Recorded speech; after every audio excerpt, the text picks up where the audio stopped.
Hai să văd. Am chinuit un pic aici. Crăpătura asta că-mi face. Îți troge mâinile.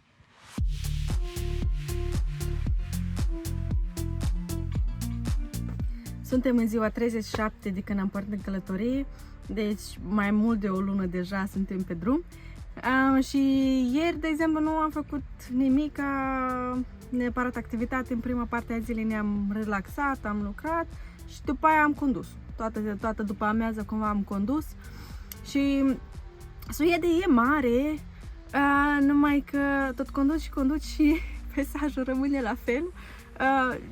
Nouă ne place peisajul, e totul verde, e pădure, brazi peste tot și câteodată vezi de aici colo câte o căsuță tipică lor roșie cu geamurile albe, care e absolut superb. Noi cu Levi am zis că când ne facem căsuța noastră sunt 99% șanse ca să fie roșie cu ferestrele albe. Am condus ieri mult, însă oricum suntem numai la o treime numai în Suedia, nici măcar la jumătate nu am ajuns.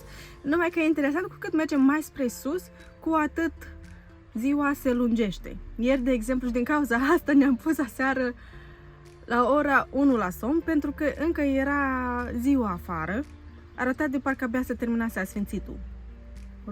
Cerul încă era roșu și cu mov de la asfințit. Deci, când ajungem sus, ar trebui să fie lumină și soare 24 din ore, vedem. Până acum însă nu ne deranja, pentru că noi nici nu avem geamuri la dubă și atunci, dacă închidem ușa, e destul de întuneric ca și în oricare altă zi, noapte de fapt, și atunci am dormit bine, nu ne-a deranjat absolut deloc. Și uimitor, e destul de cald. Noi ne așteptam să se facă din ce în ce mai rece, încă e foarte cald. Azi dimineața ne-am trezit din cauza că era prea cald în dubă, cel puțin eu. Am avut ieri să ne relaxăm după Stockholm și pe azi avem activitate. Mergem și ne cățărăm. Văd dacă eu mă cațăr, pentru că pe mine încă mă doare mâna. Nu o las nici cum să se relaxeze și atunci tot se vindecă un pic, o solicit, iar mă doare, iar se vindecă un pic, iar o solicit. Încă mă doare, dar oricum vreau să mă cațăr, deci iar o să solicitați. Asta e. Până atunci însă Levi mai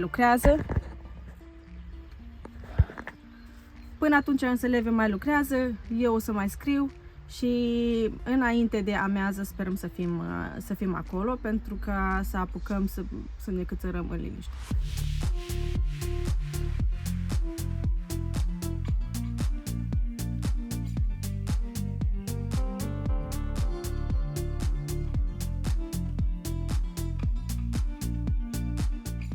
S-a făcut amiază deja, până ajungem la piatră ar trebui să fie încă o oră de condus, așa că încercăm să ne pregătim mai rapid și să plecăm. Levi spală vasele și punem tot la loc și atunci plecăm. Eu, de exemplu, mie nu-mi place să spăl vasele, lui Levi nu-i place să facă mâncare. Mie îmi place să fac mâncare, lui Levi îi place, sau mă rog, cel puțin nu-l deranjează să spele vasele, așa că aici ne potrivim amândoi foarte bine. De cât timp călătorim cu duba, știm exact ce lucru are locul lui și e ușor când ne punem la loc înainte să plecăm. Azi însă avem un lucru care nu știu unde să-l pun, și anume un bucățel de flori. E 16 iunie și o zi un pic mai specială pentru noi azi și Levi a fost foarte drăguț și mi-a cules un buchețel de flori. Nu prea avem noi o obișnuință de a culege flori și din cauza asta a trebuit să inventăm o vază. Asta o să funcționeze acum. Numai că nu știu unde să punem cât să fie ok și când conducem. În cel mai rău caz o iau în mână, în față.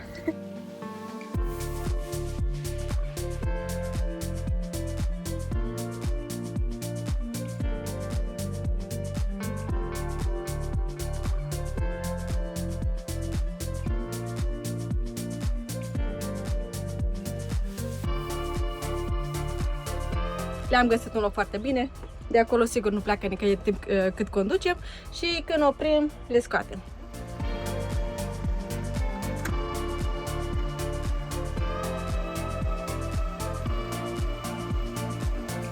Și arăt ce florărie de unde mi-a luat Levi buchețelul de flori. Ideea e că cu cât înaintăm spre nordul Suediei, cu atât mai mult pe o parte și pe alta a drumului se cresc florile astea atât de multe, cu miile și miile, numai că nu prindem o poieniță de ele unde putem să și oprim. De obicei e chiar lângă drum, deci nu ai unde să oprești. Peste noapte am rămas la un rest stop care era gol. Acum, cum s-a făcut dimineața, deja începe să aglomereze.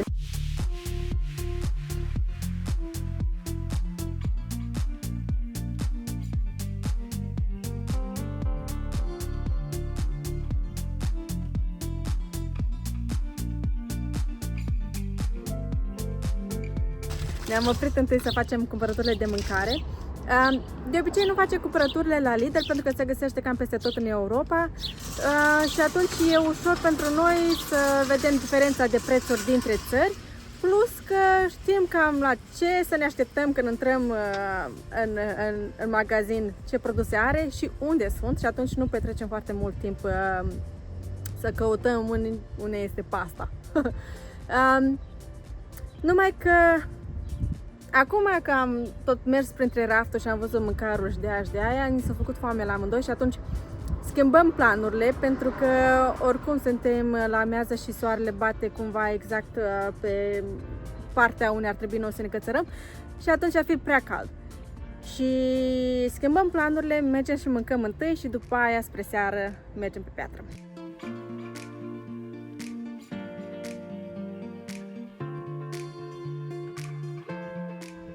Un lucru interesant despre Suedia e că la un moment dat era cât pe ce să se interzică alcoolul.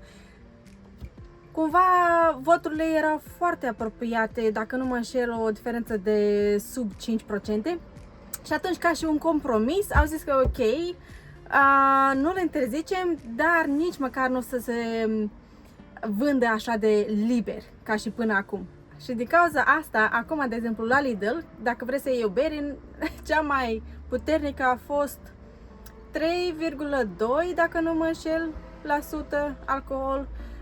Restul, alcoolul mai puternic, inclusiv și vinul, care mie îmi place, sunt vândute la magazine speciale și nu sunt atât de multe.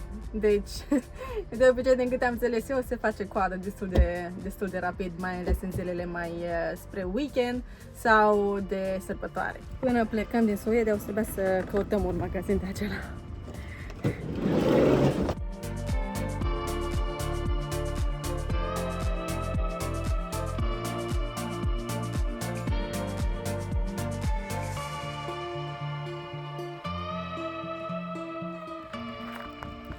Am ajuns, numai că eu cum am intrat în mașină am și adormit și n-am făcut niciun video, dar am ajuns.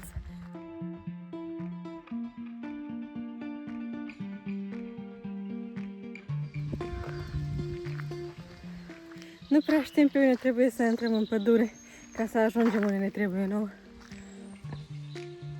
Ai găsit?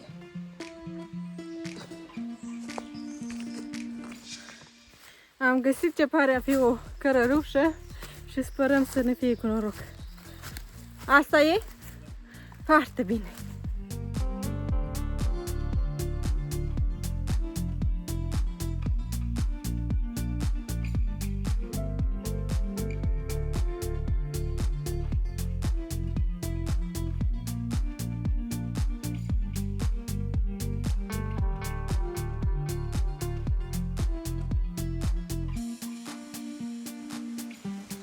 Ori nu e un loc foarte popular pentru cățărări, ori din cauza că e joi, dar suntem numai noi aici. E liniște, se aud păsărele și mașinile care trec pe drum mai în vale, dar este liniște. Nu ne supărăm, că așa putem măcar să alegem traseele care vrem noi, cele mai ușoare. Problema e că nici pe Levi nu-l mai aud. A plecat să vadă ce trasee mai sunt și l-am pierdut de vreo 5 minute, deja sunt singură. Levi? Ah, am găsit.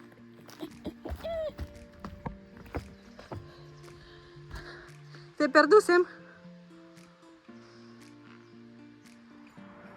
Oh, e popular. Se văd urmele albe. Am găsit asta. Care? Aici, în crăpătură. Și ce greutate e? 6. Oh, pentru tine! A fost eu optimistă și entuziasmată, dar am hotărât mai bine, nu? Să o las să se vindece bine, că după aia tot mă chinui numai degeaba.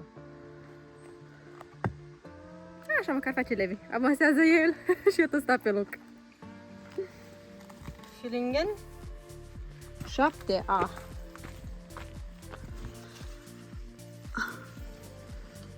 Surdansken 6A. Uite, mai este una de 6A. Ideea e că e scrisă pe piatră numele și dacă aș vrea să mă înjure toată lumea, le-aș încălci. Aș lua piatră de aici și aș pune acolo și aia pun de dincolo.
Lasă!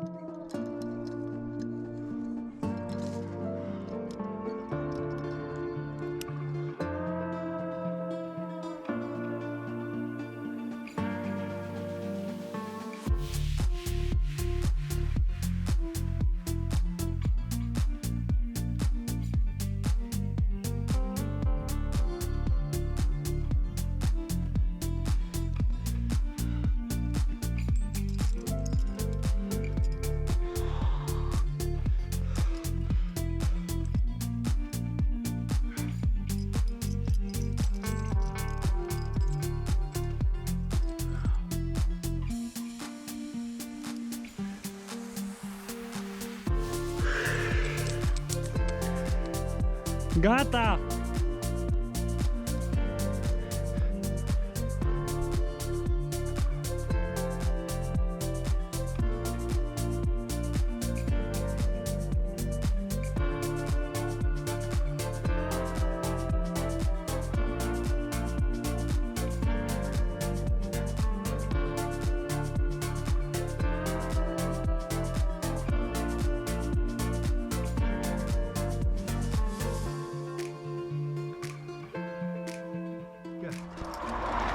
Dă mâna. Dă mâna. Uite așa. Foarte bravo ești. Hai să-mi arăți mâinile. Așa frumos. Hai să văd. Am chinuit un pic aici. Crăpătura asta că-mi face. Stroge mâinile.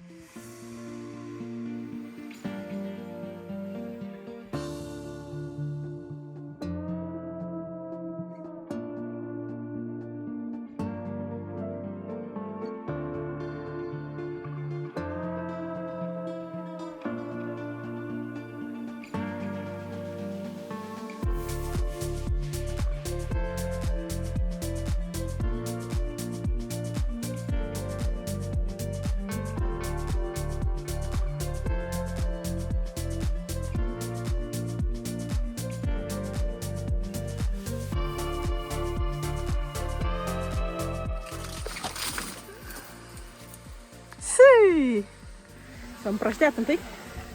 Ne împachetăm frumos și pe azi e gata, plecăm acasă. Dormim aici peste noapte, nu?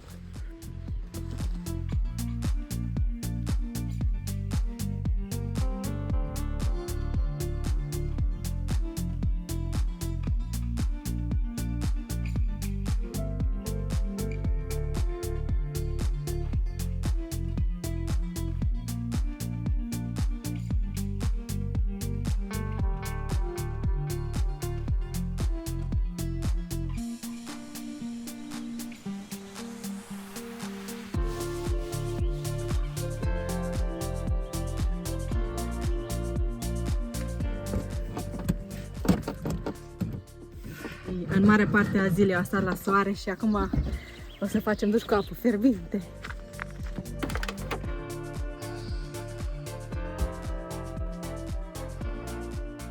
A supraviețuit bine buchețelul meu.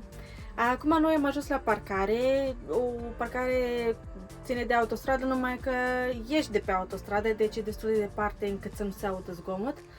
Și Levi e pe afară, ca de obicei el face un cerc și încă unul dacă crede că e nevoie, ca să vadă ce se întâmplă prin jur înainte să ne punem la somn. Și eu m-am apucat să fac cina. Pe azi avem paste.